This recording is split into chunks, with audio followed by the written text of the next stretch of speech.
Oh, good stuff. Yeah. Oh, yes. Too many. I got so many family members here today. It's great. Thank you for coming. Thank you for coming. I love CPAC. I have to say, I love coming to CPAC. I don't get out of my own state enough, but when I do, CPAC is top of the tree because, well, mainly because of that, actually, but also because it's just a great opportunity to get to meet with like-minded people. And Brisbane is a beautiful city, by the way. We didn't have a chance. Thank you for having us. There, yeah, give you a round of applause. And I know that because I just got to tell you a little story. I hate going off. This is very Trump-like, off on a weave. But I just, before I start, I got to do it. I went for a walk run this morning. My age, I sort of half went, but I went for a bit of a wander around, and I thought to myself, you know, getting out and getting some exercise. I know that's hard, right? I know that exercise and physical fitness now is far right, hard right, extreme right. But it gave me an opportunity to look around. This is an absolutely beautiful city. You're also lucky to live here in the second best state in the country. No, come on. But it got me thinking about CPAC, actually, and it is, look, at the end of the day, our American friends have brought this to the world, and they've brought it in quite deliberately, and, you know, from an Australian perspective, I concluded that although it's an American initiative, what it actually does do is give us a movement that really is ultimately imbued, I think, with the nation's spirit and, you know, the pioneers of this country, resilient men and women who forged Australia from, you know, all the way from the outback across the vast coasts, and a promise basically for a fair go for all. So it really is an important event, but I don't want to talk platitudes all day. I come here today actually with a bit of, I suppose, what you could call a clarion call, and to a certain extent I think I'm preaching to the converted here. But I do think, picking up on some of the fantastic speech that Liz just delivered, that conservative politics in this country has got to learn to adapt to the challenges of 2025. And it's got to learn to cast off the name-calling of the left. As I just said, things like hard right, I get called it all the time, hard right, far right, extreme right, whatever you like, don't care. And we do that not with reckless abandon or divisive rhetoric, but I guess with a fierce determination for those of us that know what's at stake, which is our sovereignty, our prosperity, and our way of life. And for decades, I think Conservatives, as a broad rule, have relied on civility, compromise, and a gentleman's agreement of debate. And Conservative politics has really been a little bit like the cavalry on horseback. But the hard left really aren't remotely chivalrous, and they don't play by those rules. And they play more like a modern army. They wield power through activism, through media manipulation and institutional capture, while, you know, we Conservatives, I think, too often retreat into the high ground of principle, you know, watching all the time as our values are eroded in front of us. And at the moment, Australia's deteriorating in front of our eyes. You know, energy security, the topic that I think is not addressed enough, digital rights and free speech, they're all under attack. They are.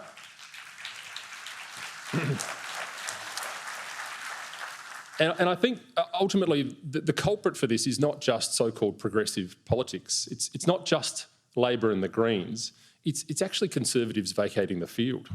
And that's really what has happened over the last 30 years. So my message today is it's time for us to start to learn to adapt, to fight smartly, and to win back our country.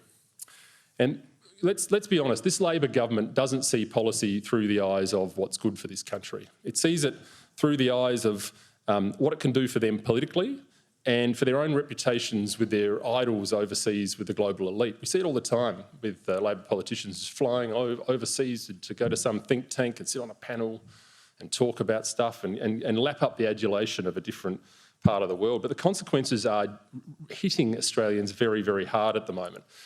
Starting, for example, with the housing crisis, which is not a buzzword anymore, it's a national emergency.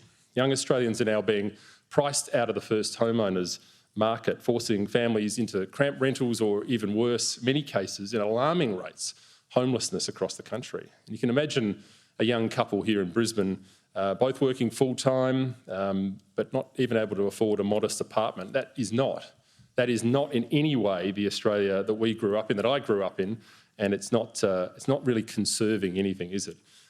We're not conserving the Australia for future generations, the Australia we love, and that's what conservative politics is all about. And if it's not about that, then what is the point of conservative politics? What are we conserving anymore?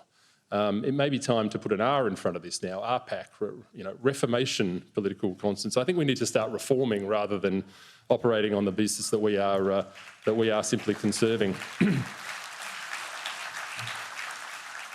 And then there's the debacle of our energy policy, where the deterioration is not just economic, it's also a matter of national sovereignty and defence. And it's absolutely ludicrous that a country, we've all heard this before 1,000 times, but Australia's blessed with abundant resources. Coal seams are here in Queensland, gas fields off Western Australia, uranium deposits in South Australia that could literally power the world. I often say South Australia could be the Saudi Arabia of the Southern Hemisphere. But we have allowed green ideology to cripple our energy system, leaving us exposed to blackouts, price shocks and reliance on imports. And it might be the hard left which has pulled the trigger and continued to prosecute this argument, but the right have allowed the hoax of net zero to foster.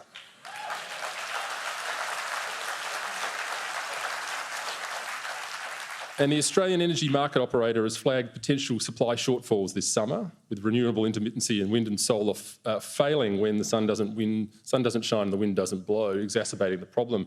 We've now got some of the highest power prices in the world, forcing pensioners to turn off their heating during winter and small businesses to close early. Industries are fleeing this country, with manufacturing jobs lost as factories relocate to cheaper energy havens like Vietnam.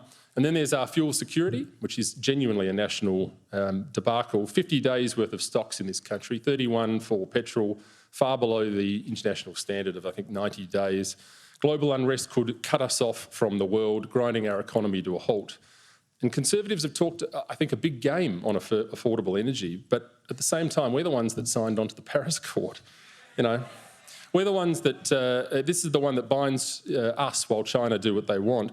And then there's I think, probably the issue that is most overlooked in the Australian Parliament by Conservatives, and that's the rights of digital rights and the erosion thereof.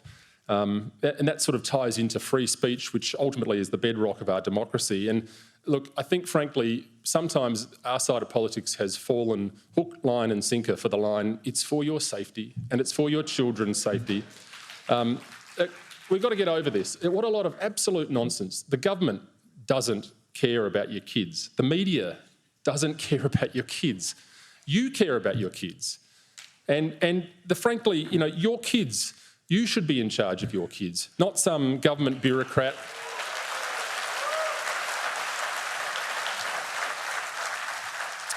Australia was once a bastion of open debate where ideas clashed freely in pubs and parliaments and online forums. But in recent years, we've just crept ever so closely every year towards censored surveillance state type behaviour, all under the banner of protection, protecting us from harm.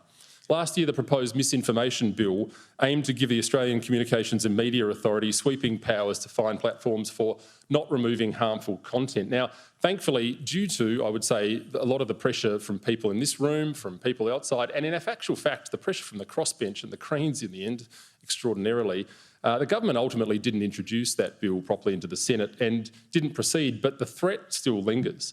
There are still broad powers in the hands of bureaucrats demanding user data without warrants and ordering content takedowns.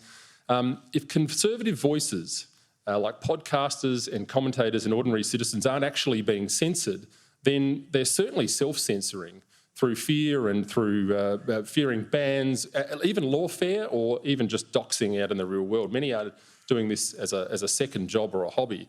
Let's take the case of Billboard Chris, whose free speech battle against global takedown orders ended in victory. It was Twitter, actually, X that did, but highlighted how censorship has crept into all of these platforms and across the government space.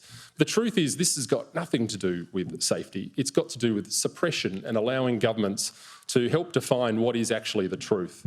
And once again, on this issue, Conservatives have got to offer some more pushback. We have to learn to fight this battle, because if we don't have free speech, then we don't have anything at all.